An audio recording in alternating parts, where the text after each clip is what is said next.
깨달음을 얻는 사람들이 있습니다. 작고 소소한 깨달음이 아닌 아주 깊은 깨달음을 말씀드리고 싶습니다. 예를 들어 부처님이 얻은 깨달음 말이죠. 이런 깨달음은 꼭 수행이나 명상이 아니라 갑자기 찾아오기도 합니다. 임사체험같이 사후세계를 경험한 분들은 완전히 새로운 세상을 경험했다고 말합니다. 이게 사실이라면 어떻게 그들은 같은 인간인데 그런 것들을 경험할 수 있었을까요? 시간에 대해서 좀 더 알아보겠습니다. 안타깝게도 우리 인류는 아직 시간에 대해서 아는 게 거의 없습니다. 아는 거라곤 나이가 들면서 시간이 점점 빠르게 흐른다 라는 것과 집중을 하면 어느 정도 시간을 느리게 할 수 있다 라는 것이죠. 나이가 들면서 시간이 빠르게 흐르는 이유는 저번에 설명을 드렸고요. 집중을 하면 왜 시간이 조금 느리게 갈까요? 제 지난 영상을 보면서 설명드리겠습니다. 보통 상태에서, 그러니까 집중을 하지 않을 땐 모든 기억을 이렇게 훑어보고 있습니다. 이것들이 내가 저장해 놓은 기억이라고 생각하시면 됩니다. 평소에 무엇을 보든지 내 기억에 있는 거라면 뭔지 알아볼 수 있죠. 내 기억을 훑어보고 있기 때문입니다. 보는 즉시 뭔지 알아볼 수 있죠. 우리는 기억 외에 이 빈 공간도 바라보고 있습니다. 이 빈 공간은 오감이라고 생각하면 됩니다. 오감으로 세상을 바라보고 내 기억과 대조해서 무엇인지 알아냅니다. 평소에 이렇게 많은 것을 훑어보고 있습니다. 그런데 집중을 하면 어떤가요? 집중한다는 건 무언가에 몰두한다, 빨려든다 라는 것이죠. 그것에 이렇게 가까이 다가가는 것입니다. 그래서 집중을 할 때는 기억을 탐색하지도 않고 우리 오감이 외부를 잘 인식하지도 않습니다. 그래서 누가 불러도 알아차리지 못하고 심지어 누가 건드려도 알아차리지 못할 때가 있죠. 집중하고 있는 이것만 훑어보고 있는 것입니다. 이런 집중 상태에서는 평소보다 인식하는 양이 굉장히 적어지죠. 평소에는 이렇게 많은 것을 인식하고 있었는데 집중할 때는 인식하는 절대적인 양이 굉장히 줄어듭니다. 평소에 100을 인식한다면 지금은 1만 인식하는 것이죠. 인식하는 것이 굉장히 적어진 것이죠. 그럼 인식의 속도가 빨라지겠죠. 인식의 속도가 빠르다는 것은 초당 더 많은 인식을 한다는 것입니다. 더 많은 인식을 하면 시간이 느리게 가겠죠. 그래서 집중을 하면 시간이 느리게 가는 것입니다. 저는 이렇게 생각합니다. 자, 그런데 집중을 하는 것을 넘어서 꿈을 꿀 때는 어떻게 되나요? 꿈을 꿀 때는 우리 무의식 아주 깊은 곳으로 들어가죠. 집중할 때보다 더욱 더 깊은 곳으로 들어가는 겁니다. 집중할 때 1을 봤다면 꿈을 꿀 때는 0.1, 0.0001 그 정도의 아주 작은 것을 인식하는 것이죠. 현실에서 봤을 때 꿈을 꿀 때 그곳은 굉장히 작을 것입니다.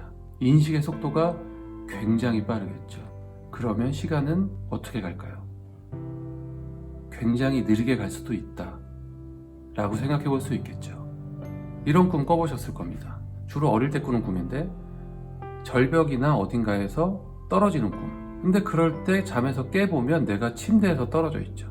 그런데 이건 신기하지 않나요? 어떻게 꿈에서 시간과 지금의 시간이 맞을 수 있을까요? 꿈에선 그 전에 분명히 몇십 초건 몇 분이건 이야기가 진행되다가 떨어졌죠.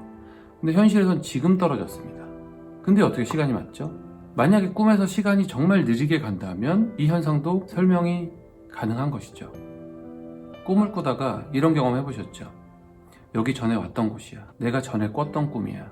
현실에선 전혀 기억이 안 나는데 그 깊은 곳으로 갔더니 다시 기억이 나는 것이죠. 꿈에서는 현실이 기억나지 않습니다. 왜냐하면 너무 깊이 들어가 있기 때문에 내가 완전히 다른 사람이 돼도 친구나 가족이 완전히 바뀌어 있어도 전혀 이상하게 생각하지 않습니다. 현실이 너무 멀어서 생각나지 않는 것이죠.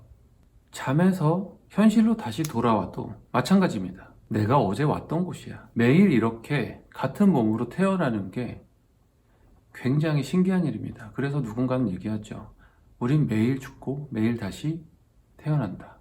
잠에서 깨는 순간 시간은 흘러갑니다. 우린 그걸 막을 수 없습니다. 원하는 대로 세상을 인식하지 못합니다. 주어진 시간대로 세상을 인식합니다. 그런데 그 시간이 갑자기 엄청나게 느려진다면 우린 완전히 다른 걸 인식할 수도 있는 것입니다. 우리가 매일 몇십 년 동안 같은 시간으로, 비슷한 시간으로 세상을 인식했기 때문에 이 현실이 너무나도 익숙하지만 한번 다르게 생각해 보자고요. 갑자기 시간이 느리게 간다면, 또는 시간을 느리게 흐르게 할 수 있다면, 늦출 수 있다면 어떨까요?